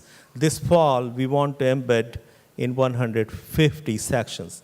You see success rates in some of these classes that vary between 6 to 11% drop in DFW rates. You have heard a little bit already about flexible scheduling and delivering. We offer about 4,000 sections every summer. It's a strong combinatorial problem, aligning courses with the times and days that the students can take, then appropriately distributing them through days, nights, and different campuses and on different formats. We have acquired a technology tool that will help us optimize these tools, and we will use predictive analytic to come up with our schedule. What does it mean? Think about how many Comp 108 or Biology 150 or Accounting 221 classes we'll be needing in the spring of 2020, knowing that now based on our past data. And coming up with the schedules so that there are fewer or no cancellations, our ability to offer 3 years of guaranteed schedules in advance so that students and faculty can all plan accordingly. Use of open education resources, you heard a little bit about this already. This fall, my slide says 419 sections. Dr. Mills texted me this morning, is 440 sections where open education resources are used. We have become not only state leader, but I believe we are a national leader in that arena. More than 6,000 students are benefiting from this.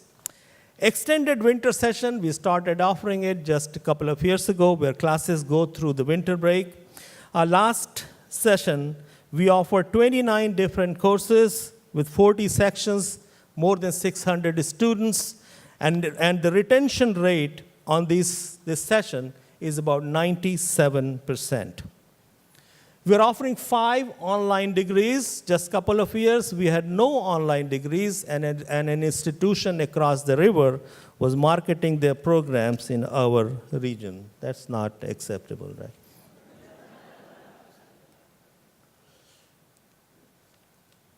Alternate placement, this is again through strong partnership with MCPS. We are using students' high school work in placing them in college-level classes. Last semester, more than 1,000 students took advantage of these opportunities, and their pass rates is similar to those who did not take the app opportunity. Alternate credentials and guided pathways. There's a lot of work is done in this area, and I'm very excited to share with you that we'll be offering our first batch, our first micro-credential this fall in the area of leadership and communication. And we'll be starting with our Macklin Business program, and slowly it will be extended to other programs. I'm going to repeat a lot of things here with respect to our partnership with Montgomery County Public School. You heard Dr. Smith talk about some of these efforts. Our partnership now is probably one of the best ever. Our dual enrollment has increased by 25% in the last couple of years. We're starting a new early college program where students are leaving MCPS after grade 10. 50 students, they are coming to Rockville campus, and they are enrolling in our mathematics program. As you know, I know a little bit of mathematics, and my colleague at MCPS, Chief Academic Officer, Dr. Maria Navarro, is also a mathematician, but we had nothing to do with this decision. So these 50 students are coming, and they will earn their high school diploma and associate degree at the same time, hopefully 2 years from now. That program in fall 2019 will be extended to other campuses, and several other degree programs will be included. Paraprofessional program, teacher preparation program that Dr. Smith talked about, we competed in an open request for proposal, RFP, that MCPS issued, about preparing their paraeducators and other employees to become teachers. MCPS has 10,000 support professionals with varied backgrounds. No college, some college degrees, and some even advanced degrees, but not in teaching area. Our education department developed a culturally responsive educator aspiring for teacher excellence program, and we plan to partner with several four-year institutions in this area as well.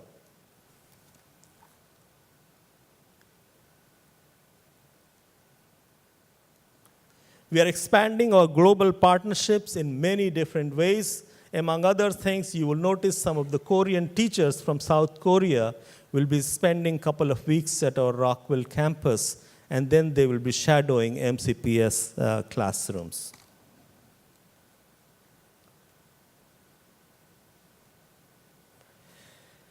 I have been extraordinarily pleased with the work that has been done in implementing in a year, and one look forward to update for the next coming years. You will find our reports on our website, Please read them and see what wonderful work is done to achieve student success. I want to express my sincere gratitude to all our faculty, staff, chairs, and deans and vice presidents for their commitment to students and to each other. At this point, student success cannot happen without the great work of our colleagues in the student affairs, because what happens outside the classroom is equally important as what happens inside the classroom. Please join me in welcoming our colleague, Dr. Monica Brown, Senior Vice President for Student Affairs.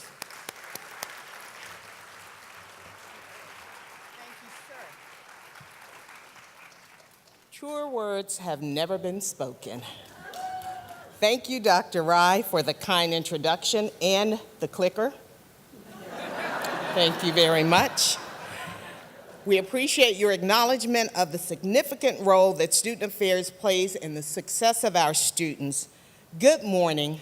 I'm Monica Brown, the Senior Vice President for Student Affairs. As you know, the Student Affairs Master Plan was completed last year. This academic year will be a year of implementation for the STAMP initiatives. While time will not permit me to talk about each initiative, I'll highlight several of our strategies this morning. The STAMP supports the mission of the college by assisting students in achieving their educational goals. The STAMP initiatives are intended to enhance the student experience and address the varied and evolving needs of our students. The faculty and staff in the Student Development Division work collaboratively to create a supportive and educational environment that leads to successful student outcomes. The Student Affairs Master Plan highlights critical initiatives and strategies conducive to the holistic growth and development of our students. These strategies align with the college's student success goals.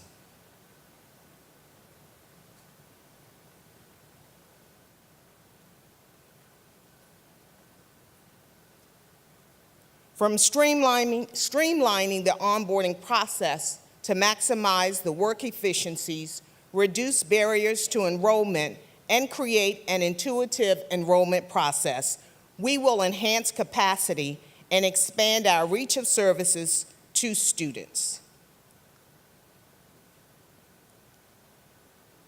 The Strategic Enrollment Management Plan is a comprehensive process designed to help the institution achieve and maintain the optimum recruitment, retention, and graduation rates of students.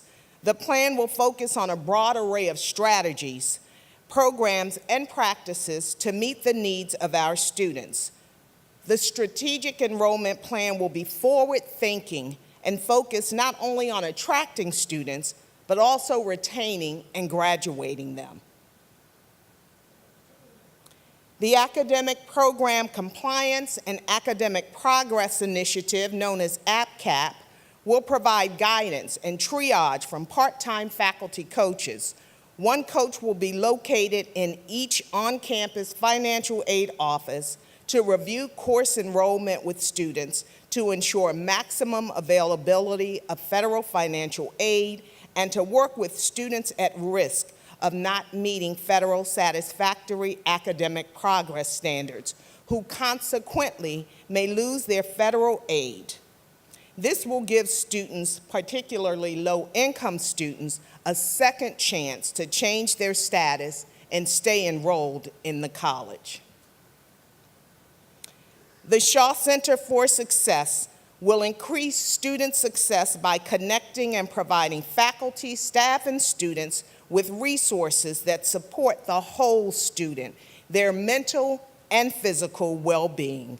We will help meet students' basic needs such as food and housing or mental health wellness so they are better able to perform well academically.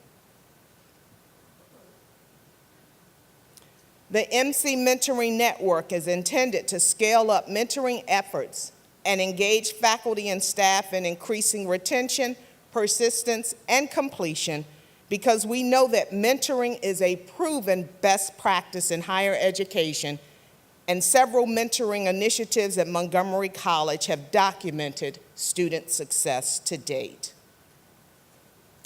Lastly, the Mandatory Advising and Assigned Counselors Initiative is steeped in research, which indicates that students who have a connection to someone at the institution are more likely to be retained. It fosters supportive and ongoing relationships between students and counselors, and it entails providing an assigned counseling faculty member to first-time degree-seeking students who will participate in mandatory counseling and advising. The pilot for the selected cohort will begin spring 2019. We look forward to updating you on the implementation of these STAMP initiatives as we move forward. Now, please welcome back to the stage Dr. Kimberly Kelly for closing announcements.